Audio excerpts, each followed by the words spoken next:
कि accounts clerk cum typist का actually work nature क्या होता है। आपको फॉर्म भरने से पहले जानना होगा कि ये सब क्या क्या काम करते हैं। यहां मैंने डिपार्टमेंट के लोगों से बात करके पूरी जानकारी जुटाई है। इसके अलावा इनमें टाइपिंग किसमें नहीं है, night duty, salary, work culture, personal life किसमें कैसी है। तो जो रिजर्वेशन के लिए क्लर्क लगेगा उसकी नाइट ड्यूटी भाई नहीं रहेगी, नाइट ड्यूटी मोस्टली नहीं होती। हेलो भाई, बिना टाइम वेस्ट करे सीधे से देख लो आरआरबी एनटीपीसी 2024 की जो अंडर ग्रेजुएट लेवल की वैकेंसी है उसमें कौन सी पोस्ट को प्रेफर करें। एक ही वीडियो में सब कुछ बता दूंगा। कौन सी पोस्ट प्रेफर करें ये बताने वाला मैं कौन होता हूं। मैंने भाई जो रेलवे रिक्रूटमेंट बोर्ड ने 2019 में एग्जाम करवाई थी कंडक्ट, उसमें लेवल 2, 3, 5, 6 सभी के मैंने पेपर क्लियर करे थे। चूंकि किसी की पोस्ट ना खाऊं इसलिए सभी के मैंने डीवी नहीं करवा के लेवल 6 का डीवी करवाया था और मेरा फाइनल सिलेक्शन हुआ था। इसके अलावा 6 साल मैंने टीचिंग करी है भाई, अलग अलग फील्ड में। मुद्दे की बात पे आ जाओ, उस एक ही वीडियो में मैं आपको कंप्लीट जानकारी दे दूंगा कि ये जो जितनी भी पोस्ट है इन पोस्ट के बारे में देखो मैंने पूरी पीपीटी बना दी है कि अकाउंट्स क्लर्क कम टाइपिस्ट का एक्चुअली वर्क नेचर क्या होता है। आपको फॉर्म भरने से पहले जानना होगा कि ये सब क्या क्या काम करते हैं। यहां मैंने डिपार्टमेंट के लोगों से बात करके पूरी जानकारी जुटाई है। इनके मेडिकल स्टैंडर्ड की मैं बात करूंगा, इनमें टाइपिंग होती है कि नहीं होती, फॉर्म में कौन सी चीज है, फॉर्म भरने के बाद क्या बदलाव हम कर सकते हैं, क्या बदलाव नहीं कर सकते। ठीक है बच्चे। इसके अलावा इनमें टाइपिंग है किसमें नहीं है, night duty, salary, work culture, personal life किसमें कैसी है, पर्सनल टाइम किसमें मिलता है किसमें नहीं मिलता है। इसके अलावा जो ईडब्ल्यूएस सर्टिफिकेट है उसको लेके बहुत सारे डाउट्स रहते हैं कि सर कब का चाहिए, रेलवे का फॉर्मेट क्या होता है, वो सारे डाउट्स मैं क्लियर करने की कोशिश कर रहा हूं। ठीक है। और अगर वीडियो में टाइम बचा, बहुत ज्यादा लंबी वीडियो नहीं बनी, तो मैं आपको यहां पे कौन से जोन से कैसे क्या फॉर्म भरना है वो सारी डिटेल भी देने की कोशिश करूंगा। ठीक है भाई, देखते हैं वीडियो कितना लंबा बनता है। ज्यादा बनता है तो मैं एक और वीडियो बना के आपको समझा दूंगा। ठीक है बच्चे, मैं यहां सभी पोस्ट के पत्ते खोल के रख देता हूं, फिर आप चूज कर लेना कौन सी पोस्ट भरने वाले हो। ठीक है भाई। इसके अलावा देख लो, अगर आप प्रिपरेशन कर रहे हो आरआरबी एनटीपीसी की बच्चे, तो आपको अगर मैथ्स और रीजनिंग के अंदर, अब बच्चे के जनरली क्या डाउट रहते हैं कि एक तो बच्चा होता है जो बढ़िया लेवल की तैयारी कर चुका है, उसको चाहिए एकदम प्रैक्टिस सेट, तो वो यहां पर कंबाइंड प्रैक्टिस सेट लगा सकता है। सीबीटी 1 के यहां पे आप देख सकते हो 1 से 60 और यहां पे 61 से 129। और मैथ्स रीजनिंग के अंदर यहां पे एक बच्चा है एकदम नया, जिसको क्या करना है, चैप्टर वाइज और टाइप वाइज कंसेप्ट लगाने हैं, तो वो लगा सकता है, इस बुक के अंदर है। और अगर मिक्स में प्रैक्टिस करनी है तो वो यहां से प्रैक्टिस कर सकता है। और जीके की ये किरण पब्लिकेशन की बुक देख सकता है। ये सारी किताबें मैंने भी यूज करी है, उसी के आधार पर बता रहा हूं। ठीक है भाई, इनके लिंक भी मैं डिस्क्रिप्शन में आपको प्रोवाइड करवा दूंगा। इन सब पोस्ट में बेस्ट पोस्ट कौन सी है उसी के सीक्वेंस में मैंने सबको रखा है। देखो दोस्त, accounts clerk cum typist, accounts clerk cum typist का काम क्या रहता है वो देखना होगा आपको सबसे पहले। तो भाई देखो, जितने भी आपके डिपार्टमेंट है, चाहे इंजीनियरिंग हो चाहे सिविल हो, कोई भी हो, हर डिपार्टमेंट जब काम कर रहा होता है उसको कुछ ना कुछ सामान चाहिए होता है। अब कौन से डिपार्टमेंट को कितना सामान चाहिए होता है उन सभी की डिटेल में, क्या इंजीनियरिंग वालों ने कोई चीज मांगी कि हमको इस तरह के 10 चीजें चाहिए, क्या उनको सही में 10 ही चाहिए, किसी तरह का कोई घपला तो नहीं हो रहा। हर चीज पैसे से समझ लो, और पूरा जितना भी सामान चाहिए वो सब इनके हाथ से निकलता है, यही फाइलिंग करते हैं उन सब चीजों की। और इनको कई बार लगता है कि नहीं यार ये चीजें एक्सेस में ये ले रहे हैं यानी एक्स्ट्रा में ले रहे हैं, तो ये वहां पे प्यारे बच्चे रेड इंक यूज कर सकते हैं, कह देंगे ये आपको नहीं लेना है। तो जो अकाउंट्स क्लर्क कम टाइपिस्ट है ये पूरा अकाउंटिंग का काम संभालते हैं, हर एक डिपार्टमेंट की अकाउंटिंग हो गई। यानी मैं कहूंगा ये सबसे बढ़िया पोस्ट है भाई। इसके अंदर आपके पास कुछ अधिकार टाइप में है, कुछ राइट है, कुछ पावर है, समझ रहे हो। तो आप इसके लिए अप्लाई कर सकते हो। सबसे बढ़िया बात क्या है कि पहली चीज तो हेडक्वार्टर में रहना है। दूसरी चीज, नाइट ड्यूटी का जो अभी मैंने जिक्र किया वो इसके अंदर नहीं है। पूरी डिटेल से बता रहा हूं भाई, बातें समझ रहे हो बात को, नाइट ड्यूटी इसमें नहीं है। तीसरी चीज आप यहां पे देखो, इसके अंदर आपको पर्सनल टाइम मिल जाता है, क्योंकि ये आपकी 9 to 5 टाइप की जॉब है। आप सही टाइम पे शाम को घर पहुंच जाते हो। प्लस आप हेडक्वार्टर में ही रहते हो, अच्छे कॉन्टेक्ट आपके डेवलप हो जाते हैं। अब अगर हम सैलरी की बात करें तो नो डाउट ये लेवल 2 की जॉब रहेगी, यानी यहां पे एक सीसीटीसी की पोस्ट भी है, वो लेवल 3 की है, तो ये लेवल 2 की है। लेवल 2 का मतलब होता है 19,900 इसका बेसिक पे हो जाएगा, यानी लगभग 35,000 के आसपास सैलरी इन हैंड आएगी। और मेडिकल की हम बात करते हैं तो C2 लेवल का मेडिकल होगा, यानी बहुत ज्यादा टफ मेडिकल है नहीं। अगर किसी के मेडिकल में प्रॉब्लम है बच्चे के, तो मेरे प्यारे प्यारे भाई तुम इसका फॉर्म भर सकते हो। हाँ या ना? बात समझ में आ रही है? बोलो हाँ। देखो मेडिकल में क्या है, इसमें आई साइट का मेन लोगों के प्रॉब्लम रहता है, तो 6/12 इसमें चल जाता है, विद और without glass, distant vision and near vision 0.6। इसके अलावा मेडिकल के लिए जो आप C2 कैटेगरी बता दिया, तो पीडीएफ के अंदर C2 कैटेगरी को अच्छे से एक्सप्लेन भी करा हुआ है, वो देख सकते हो। इसके अलावा इसमें टाइपिंग रहेगी बच्चे, इसमें टाइपिंग रहेगी। जब मैं बोलता हूं टाइपिंग रहेगी, तब मेरा मतलब होता है कि इसमें इंग्लिश की जो टाइपिंग रहेगी, स्पीड आपकी वो होनी चाहिए 30 वर्ड पर मिनट, ठीक है भाई। और अगर वही आप हिंदी में करते हो तो आपकी टाइपिंग स्पीड होनी चाहिए बच्चे 25 वर्ड पर मिनट। बात समझ में आ गई? तो इसमें टाइपिंग रहेगी, ठीक है। अकाउंट्स क्लर्क कम टाइपिस्ट, काम का मैंने नेचर लगभग आपको बता दिया है, टाइम भी आपके पास ठीक ठाक मिलेगा।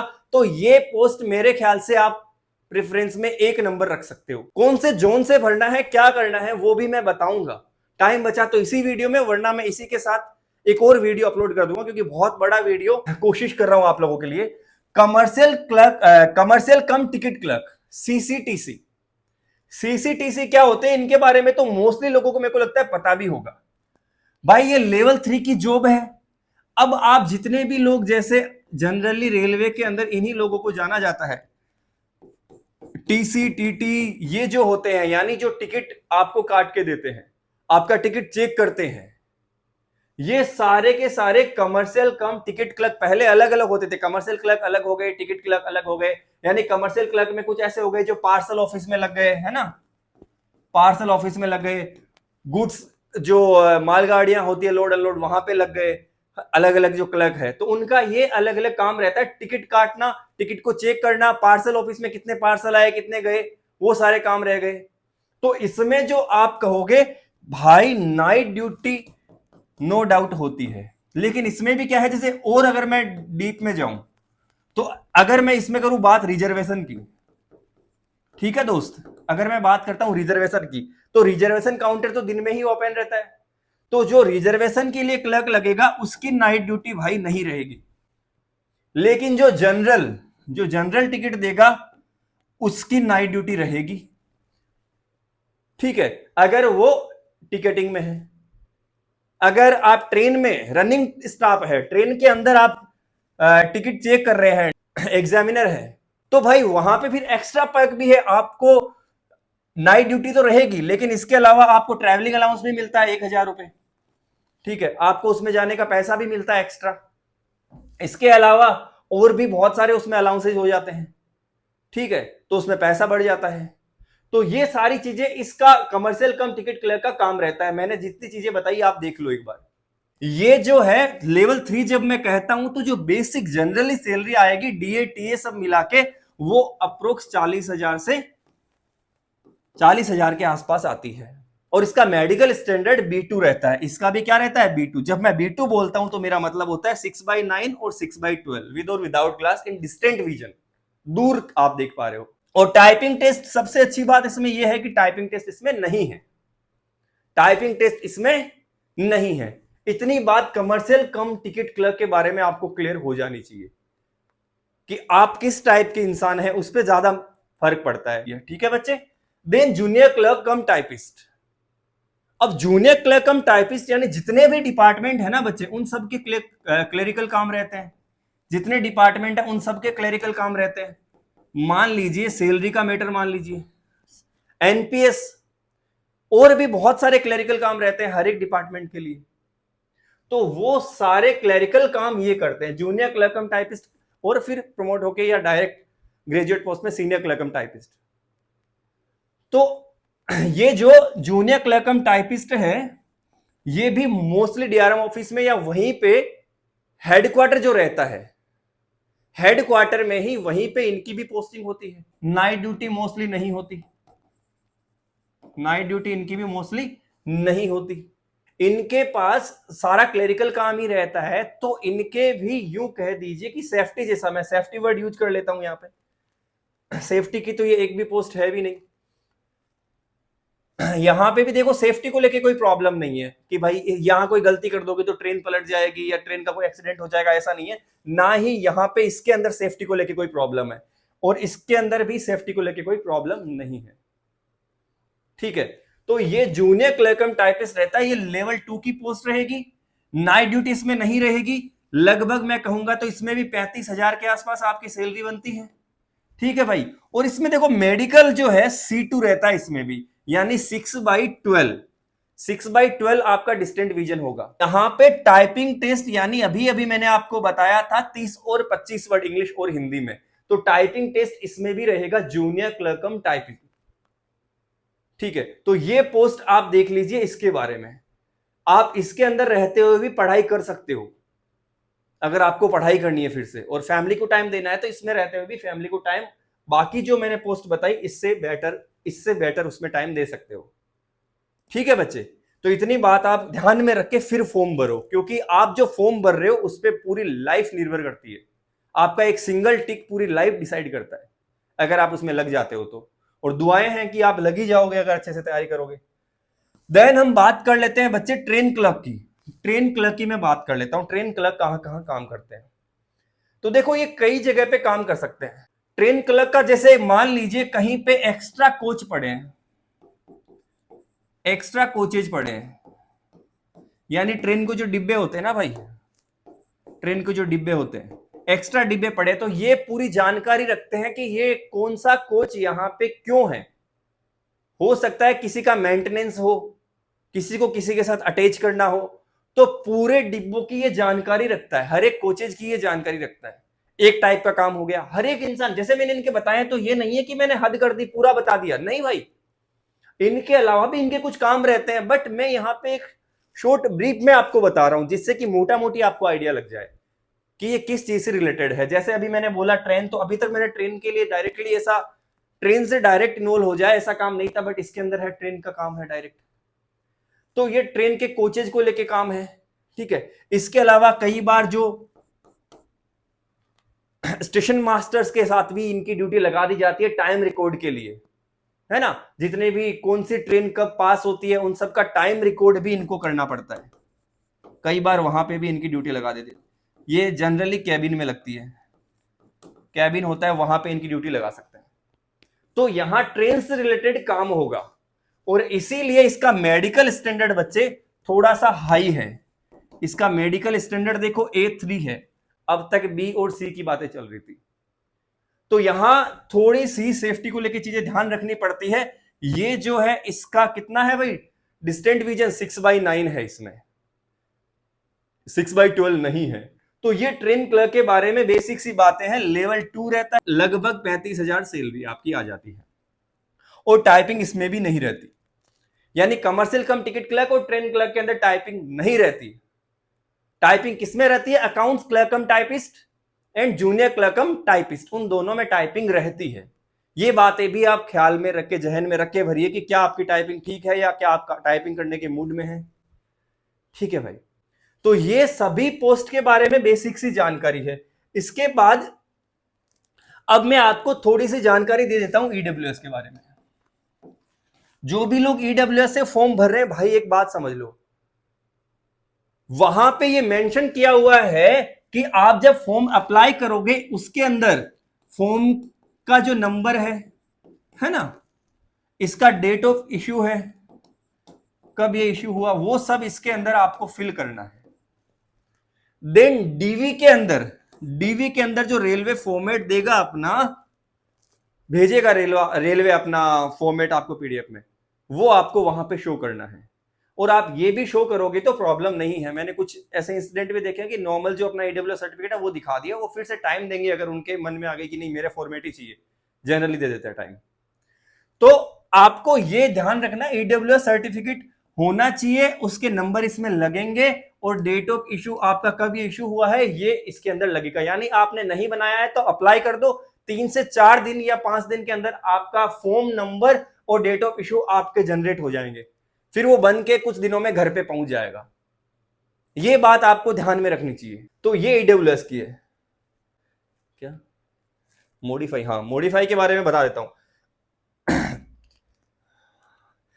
तो मॉडिफाई कब करना है, यानी मॉडिफाई कब नहीं कर सकते हो आप, कब करना है वो तो ऑब्वियसली जब गलत करते होगे कुछ तभी करना है। तो देखो, अगर आपने ईमेल डाल दिया है कुछ, अपनी ईमेल आईडी, मोबाइल नंबर कुछ डाल दिया है, जो भी आपने मोबाइल नंबर, और रेलवे रिक्रूटमेंट बोर्ड ने जो आपको अलग अलग RRB, Ahmedabad RRB, Chandigarh RRB, Secunderabad RRB, Mumbai RRB, Ranchi, जितने भी आरआरबी है, आपने अगर कोई एक आरआरबी चूज कर लिया प्यारे बच्चे, तो अब आप वो चेंज नहीं कर सकते। ना आप अपनी ईमेल आईडी चेंज कर सकते हो, ना आप मोबाइल नंबर चेंज कर सकते हो। मोबाइल चेंज कर रहे हो क्या? मोबाइल नंबर, हाँ मोबाइल नंबर चेंज नहीं कर सकते। और आपने जो आरआरबी चूज कर लिया प्यारे बच्चे, आप ये भी चेंज नहीं कर सकते। Apart from this you have the option to modify, to alter anything before the given date, यानी जो डेट दे रखी है उससे पहले आप बाकी कितनी भी चीजें बदल सकते हो, मॉडिफाई कर सकते हो। ठीक है भाई, तो ये बात आपको ध्यान रखनी है, फॉर्म भरते वक्त इनमें गलती नहीं करनी है, 4 बार 5 बार 5 लाख बार चेक कर लेना है। ठीक है भाई, इतनी बातों का आपको ख्याल रखना है। ये पोस्ट, आप सारी पोस्ट अच्छे से देख लीजिए और सही से उसके बाद प्रेफरेंस भरिए। मैंने अपनी प्रेफरेंस के हिसाब से ही आपको बताया, मैं फिर से बता देता हूं। मेरे हिसाब से जो अकाउंट्स वाली पोस्ट है, accounts clerk cum typist, accounts clerk cum typist, ये 1 नंबर पे रखो। देन आप अपने हिसाब से देख सकते हो, कमर्शियल क्लर्क कम टाइपिस्ट देख सकते हो। देन इनके अंदर junior clerk cum typist and train clerk. अब इसमें भी यार देखो, एक चीज और बता देता हूं, इसमें भी अगर आप चाहते हो कि सर मुझे नाइट ड्यूटी से थोड़ा बचने की कोशिश करनी है, तो आप ऐसे कर सकते हो, इनको स्वैप कर सकते हो, है ना, एक दूसरे की जगह इनको रख लो। ये यहां पे 2 नंबर प्रेफरेंस रख सकते हो। ये मोटा मोटी बात है। इसके अलावा जो ग्रेजुएट लेवल की बातें हैं वो मैंने ऑलरेडी आपको यूट्यूब में दिखा दिया है, वो वहां पे मैंने पूरा डिटेल से बता दिया है। और अपना कोई भी क्वेरी है तो आप टेलीग्राम पे भी पूछ सकते हो। ये अपना ऑफिशियल चैनल है टेलीग्राम का, ये अपना डाउट ग्रुप है टेलीग्राम का, और यहाँ पे अपन कंटेंट शेयर करते हैं। तो ये अपने टेलीग्राम के ग्रुप है, यहाँ पे आप कोई भी तरीके का डाउट है तो पूछ सकते हो। इसके अलावा आपकी कोई क्वेरी है तो आप मुझे इंस्टाग्राम पे भी मैसेज कर सकते हो, सेम नाम है पुष्पा सर ऑफिशियल। ठीक है भाई, यहां पे भी आप अपनी क्वेरी मुझे पूछ सकते हो। अच्छे से पढ़ाई करो, और अगले वीडियो में, यानी इसी के साथ मैं एक वीडियो डाल देता हूं जिसमें मैं आपको डिटेल से बता देता हूं जोन के बारे में। मिलते हैं अगले वीडियो में। अच्छे से तैयारी करते रहो, सही से फॉर्म भरना, फॉर्म में गलती मत करना, वरना तैयारी का फिर मजा ही नहीं आएगा ना भाई। खुश रहो, खूबसूरत रहो, बाय बाय, टेक केयर, जय हिंद।